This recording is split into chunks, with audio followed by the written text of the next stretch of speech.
What's going on, guys? This is Burrs. I want to talk to you today about the LiteFighter Olympus II Load-Out bag.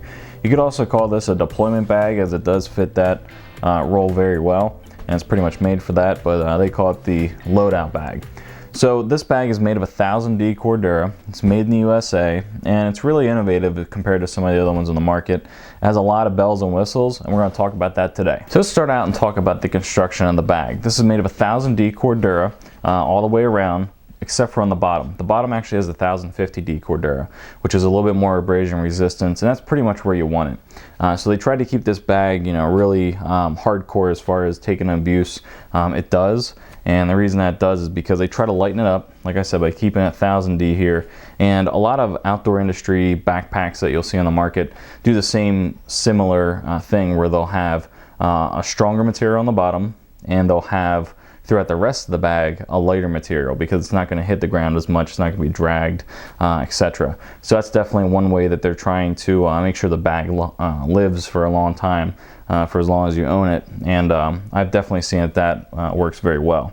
As far as the webbing and the Cordura that's used, it's all mil spec, so you don't have to worry about anything imported from China or anything like that as far as the Cordura is concerned. And the materials are sourced here in the USA. And they're all top of the line mil spec materials. As far as the stitching goes, you can follow all the stitch lines and stitch marks throughout this. They're all straight, they're all perfect, and all the bar tacks are good to go as far as the construction is concerned.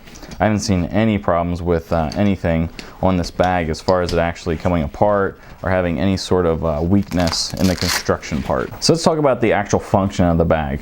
On the top here, what you have is a document holder.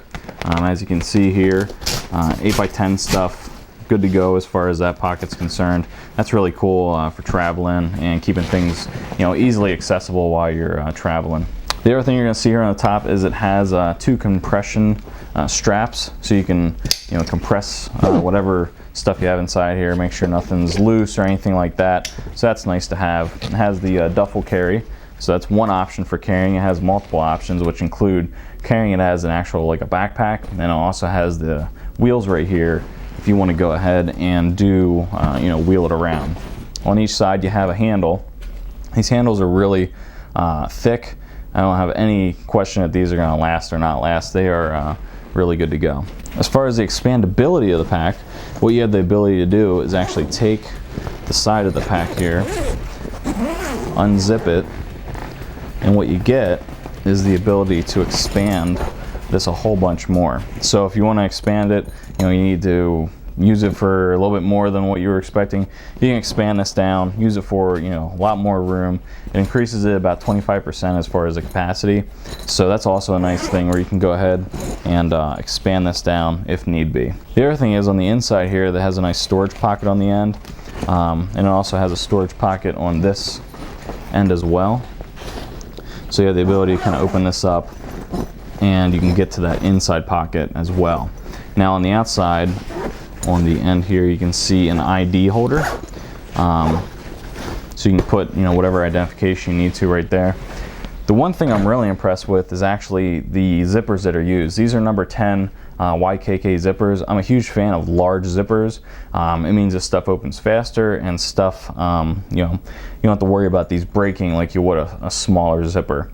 So I really like that as far as the zippers go. And when we open up the top here, you can see that this zipper actually has a flap over it. So you kind of have like a rain fly, dust, any stuff like that. Let me go ahead and find the zipper here.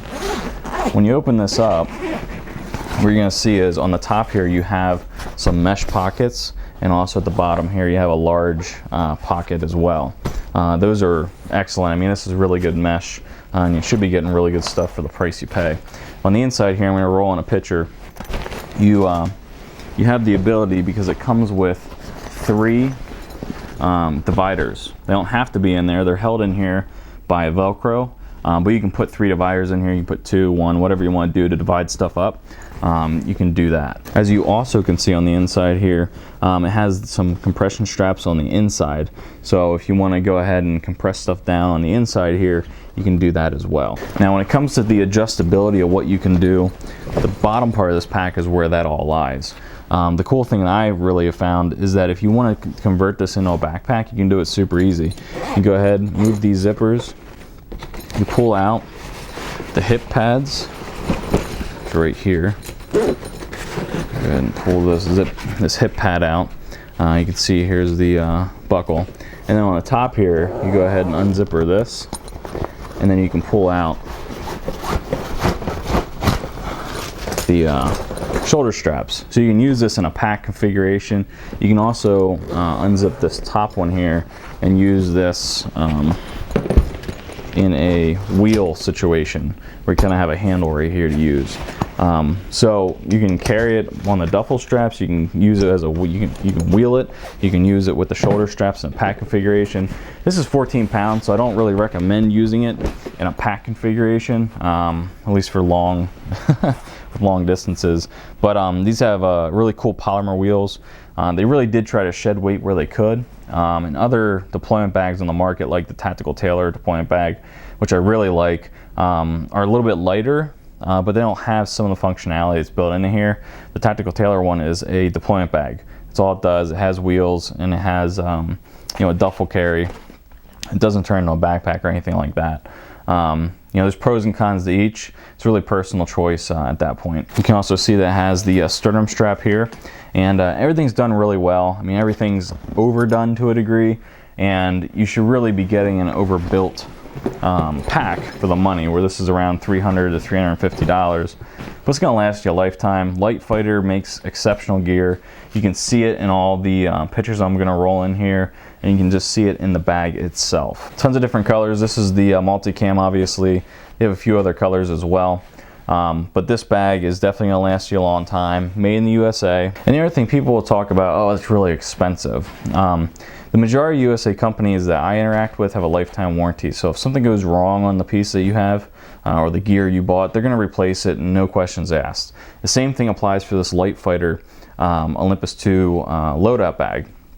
They have a lifetime guarantee. If something happens, they're going to take care of you. So I personally don't mind spending the money on something that's more expensive and made in the USA, because the majority of companies that are out there, they're USA made stuff, at least in the tactical and gun industry, they stand behind their stuff for the lifetime of it.